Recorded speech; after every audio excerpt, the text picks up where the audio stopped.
안녕하세요. 벡터 코리아 인베디드 사업부에서 어댑티브 마이크로사를 담당하고 있는 송충근 매니저입니다. 어댑티브 마이크로사는 현재 오토사 컨소시엄에서 제정하고 있는 오토사 어댑티브 플랫폼 기반의 고성능 제어기를 위한 솔루션입니다. 구체적으로는 어댑티브 플랫폼 사용에서 요구하는 기능을 제공하는 스택과 어댑티브 어플리케이션 구현을 위한 툴 등을 제공하고 있습니다. 어댑티브 플랫폼이란 용어가 다소 생소하게 들리실 수 있는 분들을 위해서 간략하게 설명드리면, 오토사 컨소시엄에서는 기존 마이크로 컨트롤러에서 높은 실시간성을 보장하기 위해 사용하던 플랫폼을 오토사 클래식 플랫폼이라 부르고, 마이크로 프로세서에서 세이프티를 만족시키면서 높은 성능을 위해 사용하던 플랫폼을 오토사 어댑티브 플랫폼이라 부릅니다. 벡터 제품으로 설명드리면 기존에 알고 계신 마이크로서 제품이 클래식 플랫폼에 해당되고, 현재 소개드릴 어댑티브 마이크로사가 어댑티브 플랫폼에 해당됩니다. 오늘 웨비나에서는 어댑티브 플랫폼을 필요로 하게 된 배경과 함께 어댑티브 마이크로사 솔루션에 대해 간략하게 소개하고, 저희 스택으로 썸IP 통신이 구현된 어댑티브 어플리케이션 데모를 보여드릴 예정입니다. 따라서 어댑티브 마이크로사 솔루션으로 어떻게 어댑티브 플랫폼 기반의 고성능 제어기 개발이 가능한지 한번 확인하시는 시간이 되시기를 바랍니다. 그럼 웨비나를 시작하도록 하겠습니다. 웨비나 아젠다는 다음과 같습니다. 먼저 어댑티브 플랫폼이 요구하기는 오토모티브 트렌드에 대해서 살펴보고, 이러한 트렌드를 만족시키기 위한 어댑티브 마이크로사 제품과 유즈 케이스, 그리고 차량 아키텍처의 변화 등을 함께 살펴보도록 하겠습니다. 펀더먼털에서는 기존에 사용하고 계신 클래식 플랫폼과 어댑티브 플랫폼의 차이를 살펴보고, 또 어댑티브 플랫폼 런타임에서 동작하는 어댑티브 어플리케이션에 대해서 간략하게 살펴볼 예정입니다. 이후에는 이 프로덕트 앤 툴즈에서는 어댑티브 마이크로소프트 솔루션을 통해서 실제 사용하게 되실 제품의 구성과 툴에 대해 소개해 드릴 예정이고요. 이 데몬스트레이션에서는 데모 시연을 통해 직접 눈으로 그 동작을 확인하는 시간을 가지도록 하겠습니다. 현재 자동차 산업의 주요 트렌드는 세 가지로 볼 수도 있습니다.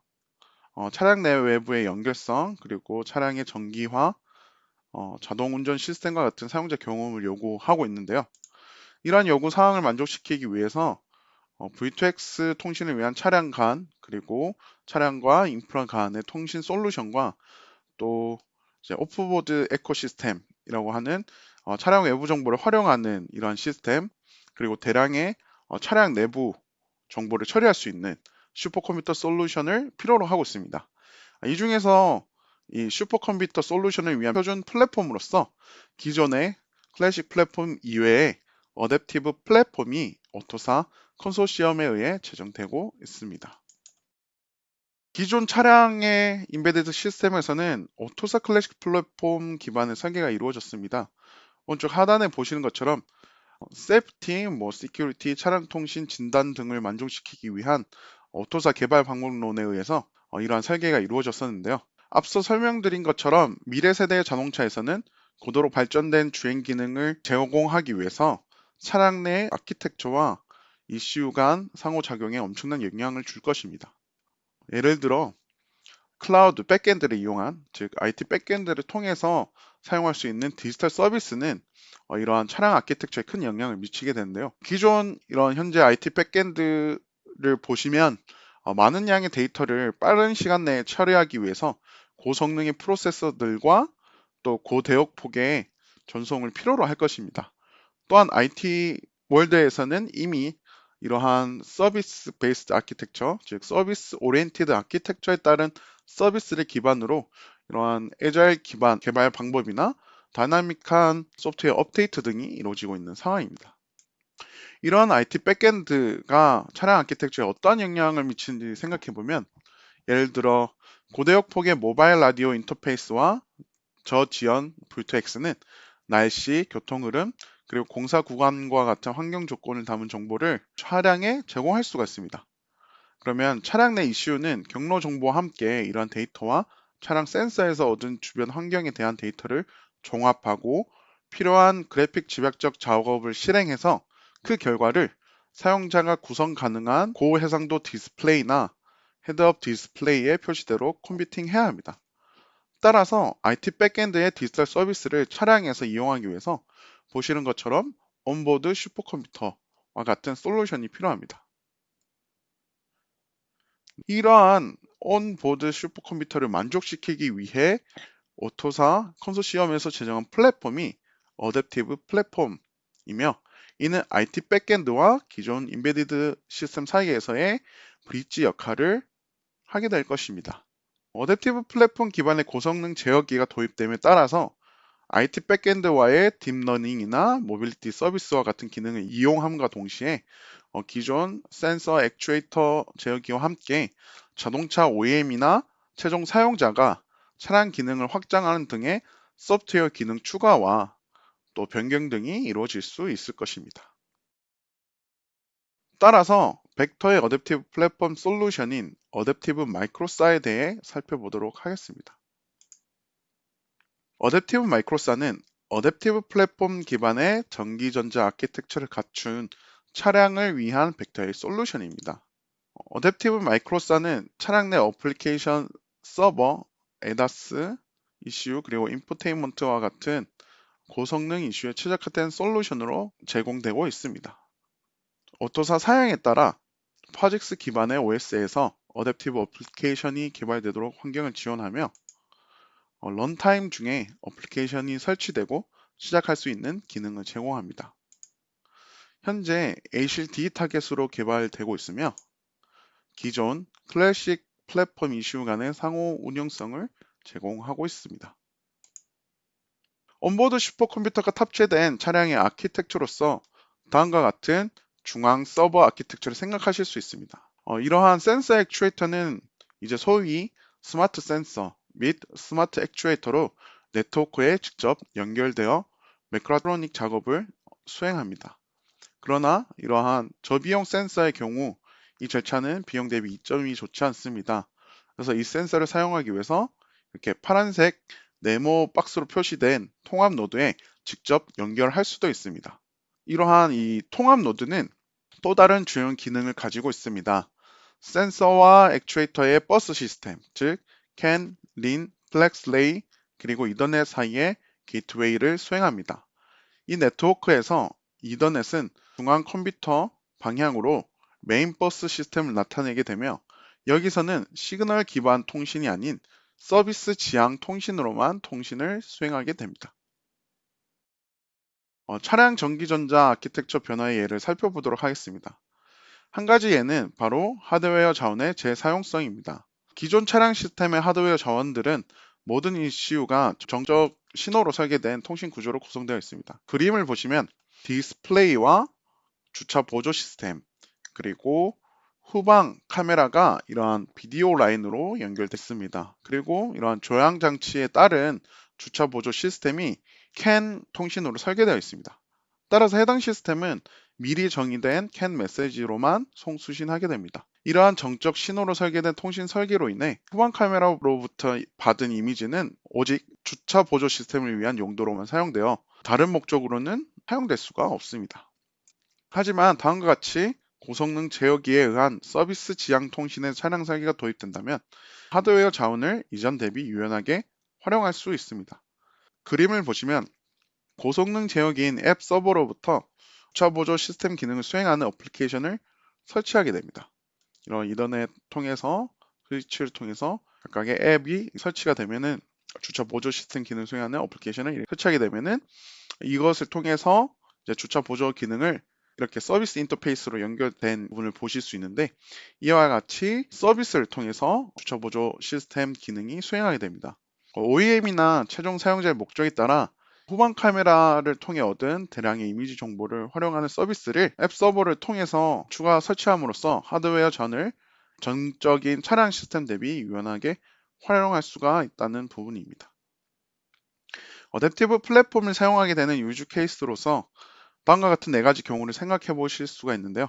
먼저는 포직스 시스템 기반 2D 혹은 3D 가속 지원이나 비디오 코덱과 같은 스트리밍을 지원할 수 있고, 카메라, 라이더, 레이더 등을 이용한 이미지 처리와 센서 퓨전 기능을 지원할 수 있습니다.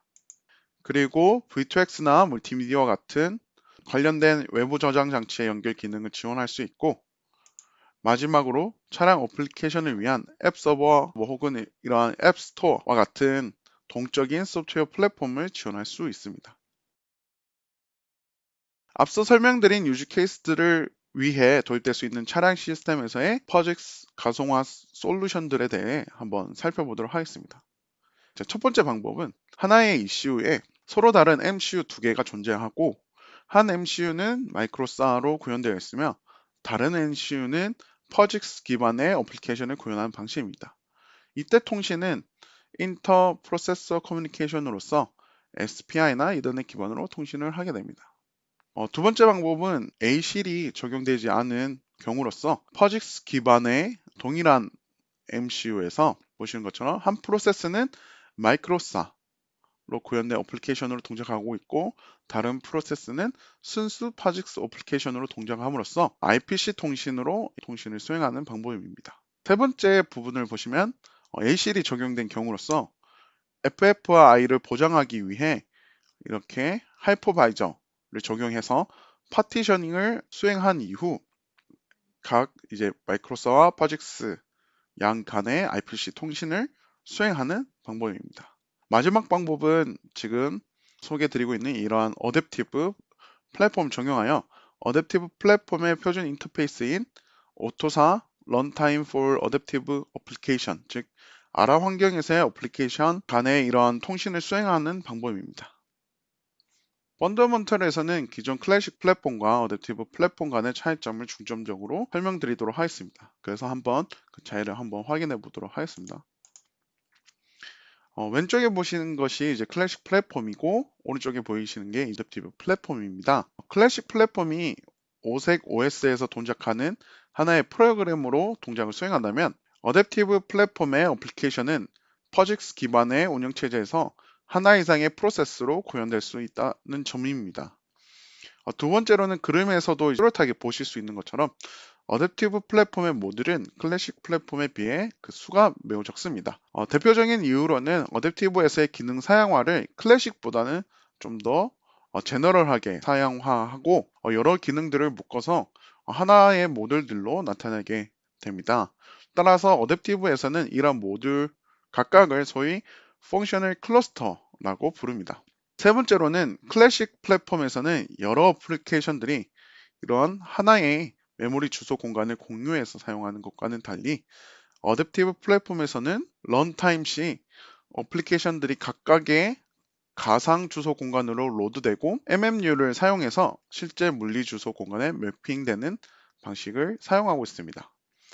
어댑티브 플랫폼에서는 기존의 이제 클래식 플랫폼에서는 이제 C로 개발이 됐었는데, 어댑티브 플랫폼은 C++ 프로그래밍 언어를 사용함으로써 객체 지향적 프로그래밍 언어 그리고 기존 표준 라이브러리의 조합으로 까다롭고 재사용 가능한 소프트웨어를 효율적으로 구현할 수가 있습니다. 또 다른 특성으로는 시스템의 설계 유연성을 높여주는 이런 서비스 지향 아키텍처 패러다임으로 전환한다는 점입니다.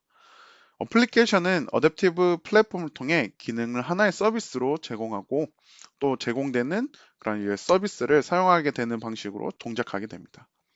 그리고 마지막으로 클래식 플랫폼에서는 메소돌로지에 따라서 설정을 수정하게 되면 재컴파일이 필요합니다.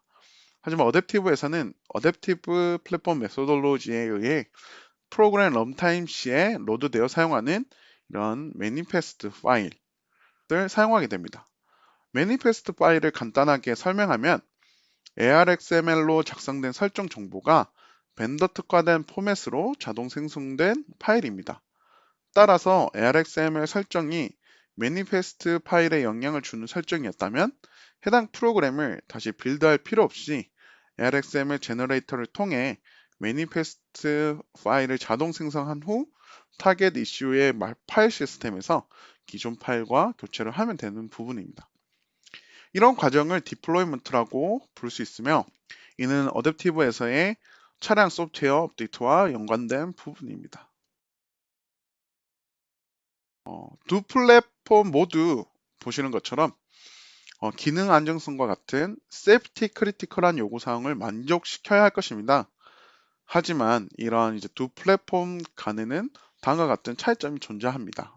클래식 플랫폼의 경우에는 비용이 최적화된 마이크로 컨트롤러를 지원하기 때문에 주로 센서와 액추에이터에 직접 접근하고 엄격한 리얼타임 리퀘어먼트를 충족해야 하는 이슈를 구현하는 데 사용됩니다. 한편 어댑티브 플랫폼은 고도의 이러한 자율주행과 같은 탁월한 성능을 요구하는 어플리케이션 지원을 위해 고안되었기 때문에 컴퓨팅 파워 그리고 스타트업 셧다운 타임과 같은 성능을 만족시키는 것이 주된 요구 사항이 될 것입니다. 이러한 차이점 속에서도 분명히 이러한 어댑티브 플랫폼은 엄격한 이런 리얼타임 리퀘어먼트를 충족해야 할 것입니다. 따라서 오늘날의 관점에서는 가장 엄격한 안전 요구 사항을 충족시키려면 클래식 플랫폼 기반의 ECU와 어댑티브 플랫폼 기반의 ECU가 결합되어야만 가능한 부분입니다.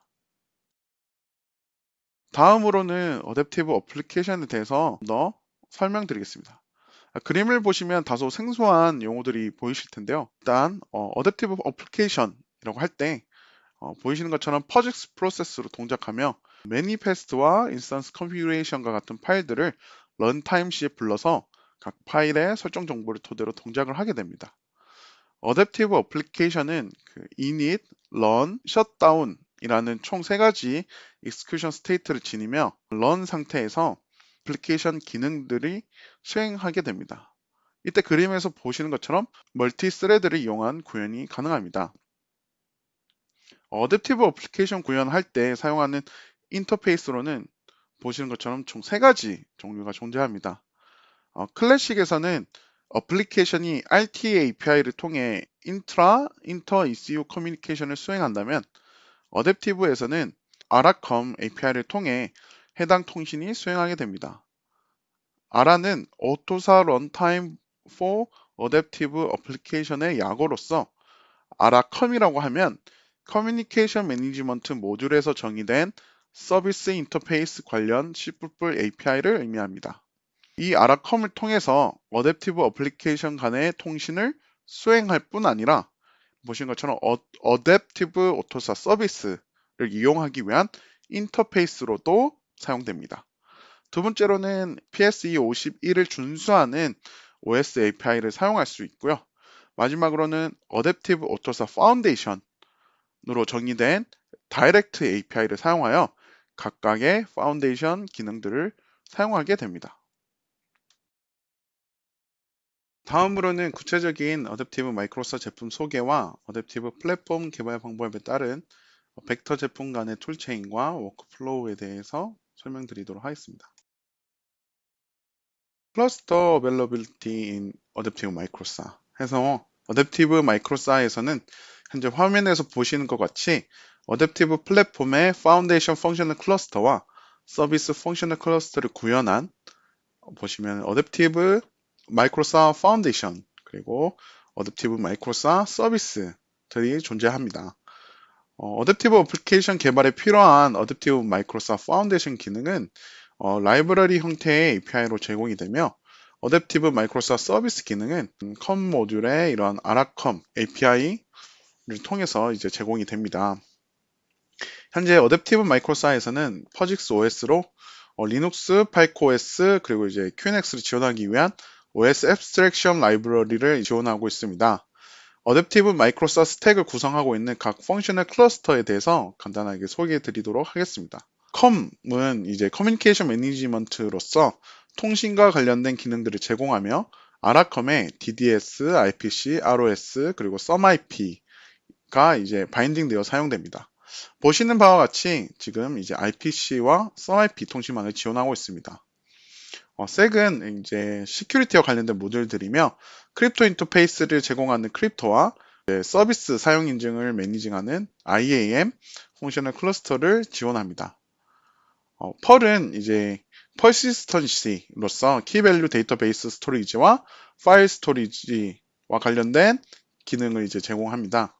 로그는 이제 로깅 앤 트레이싱으로서 로그와 관련된 API 기능 제공과 함께 해당 로그 기록을 콘솔 창이나 이제 파일 그리고 DLT 같은 프로토콜을 통해 로그 기록을 확인하실 수가 있습니다. exec이라고 하는 이제 execution management는 어댑티브 어플리케이션의 실행과 종료를 관장하는 기능을 제공합니다. 틸싱크는 이제 타임 싱크로나이제이션으로서 시간 동기화 관련 기능을 제공하고 있고, PHM은 플랫폼 헬스 매니지먼트로서 세이프티와 관련되어 주로 어댑티브 어플리케이션을 모니터링하거나 플랫폼 레벨의 어플리케이션 동작 등을 모니터링하여 리커버리 액션 기능을 제공하는 펑셔널 클러스터입니다. 여기까지가 어댑티브 마이크로사 파운데이션에 속한 모듈들이었고, 이러한 아라컴 인터페이스를 통해 서비스를 제공하는 펑셔널 클러스터로는 진단 기능을 수행하는 다이고노스틱, 그리고 네트워크 매니지먼트, 소프트웨어 설치, 업데이트, 삭제 기능을 이제 수행하는 업데이트 앤 컨피규레이션 매니지먼트 펑셔널 클러스터를 제공하고 있습니다. 현재 어댑티브 어플리케이션의 스테이트를 매니징하는 SM 같은 경우에는 개발 중에 있습니다.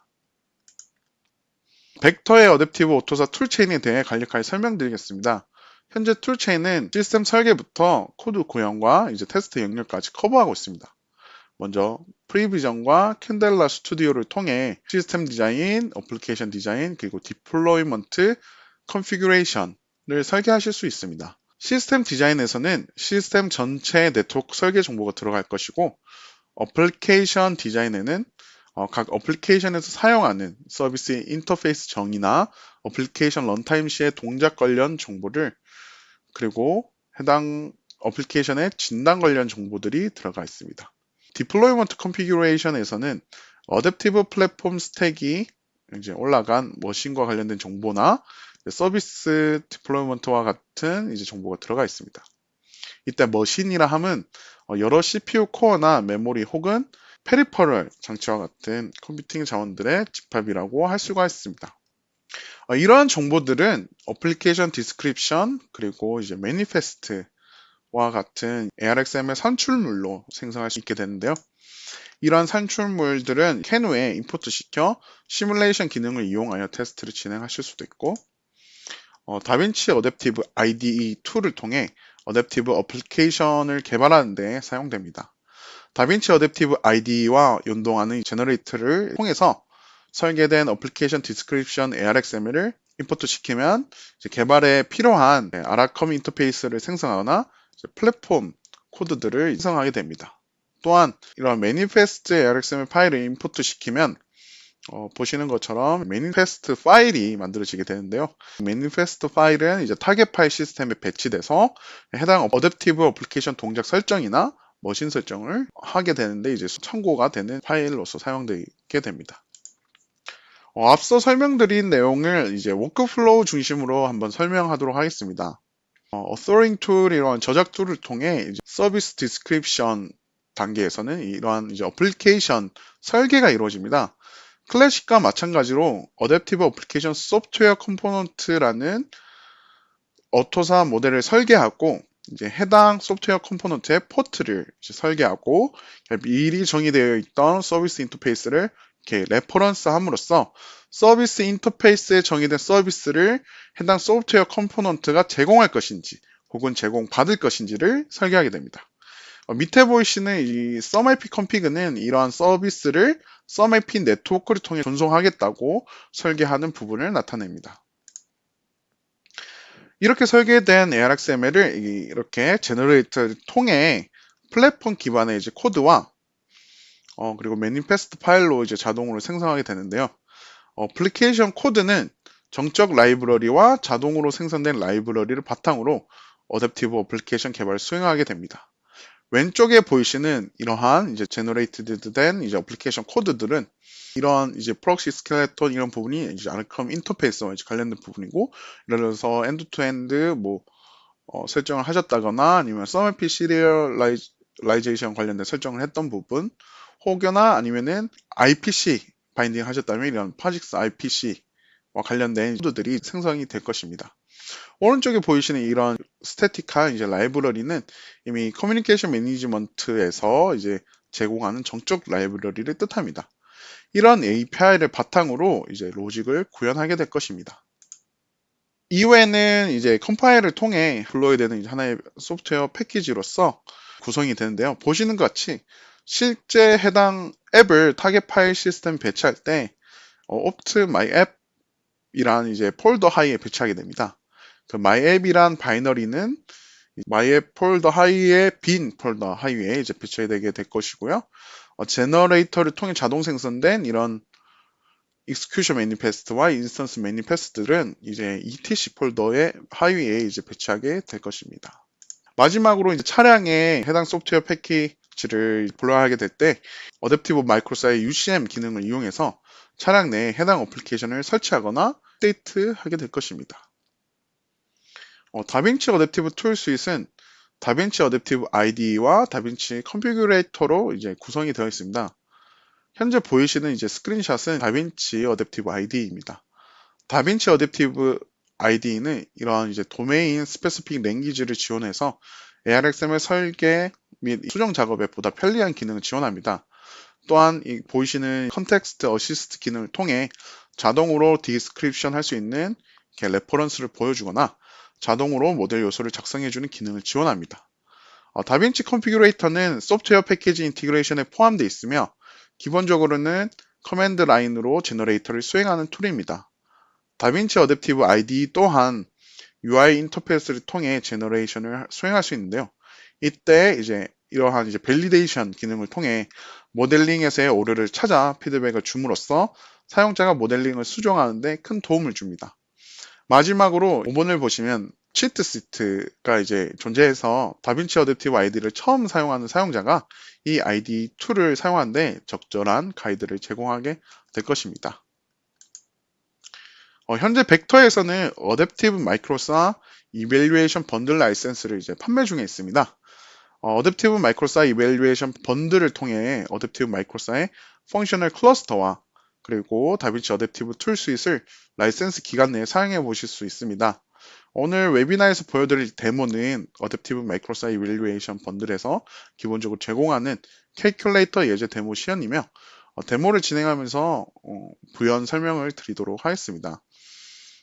간단하게 이 현재 이제 그림을 보시면은 어댑티브 어플리케이션을 이제 개발을 하게 될 때 이러한 다빈치 어댑티브 ID를 사용을 해서 뭐 코드 개발이라든지 ARXML 작성 그리고 제너레이터를 통한 소스젠 같은 거를 이제 수행하게 되실 것이고요. 실제 지금 화면이 딱 우분투 기반의 OS 내에서 이런 터미널을 열어서 직접 인스톨된 바이너리들을 이제 수행했을 때 이렇게 테스트를 해보실 수도 있고, 현재 이제 오른쪽에 보시는 이제 부분들은 예를 들어서 이제 미리 준비한 뭐 빌드 스크립트가 있으면은 뭐 빌드 스크립트를 통해서 그냥 간단하게 빌드를 해보실 수 있다라는 부분들을 나타내고 있습니다. 현재 어댑티브 마이크로사 솔루션을 통한 프로젝트들이 전 세계에 걸쳐 진행되고 있습니다. 특히 어댑티브 마이크로사는 올해 3분기에 해외 OEM 차량 양산에 적용될 예정입니다. 또한 전 세계에서 유일하게 HD 레벨의 어댑티브 마이크로사를 공급할 예정입니다. 어댑티브 마이크로사 스택이나 다빈치 어댑티브 툴 스윗은 오토사 어댑티브 플랫폼 사양을 만족시키기 위한 기능이나 사용자 편의성을 위한 업데이트가 계속해서 진행되고 있습니다. 어댑티브 마이크로사 이밸류에이션 번들 라이센스를 통해서 최신의 어댑티브 마이크로사 솔루션을 평가해 보실 수 있습니다. 이상으로 웨비나 발표는 여기서 마치도록 하겠습니다. 긴 시간 함께 해주셔서 감사합니다.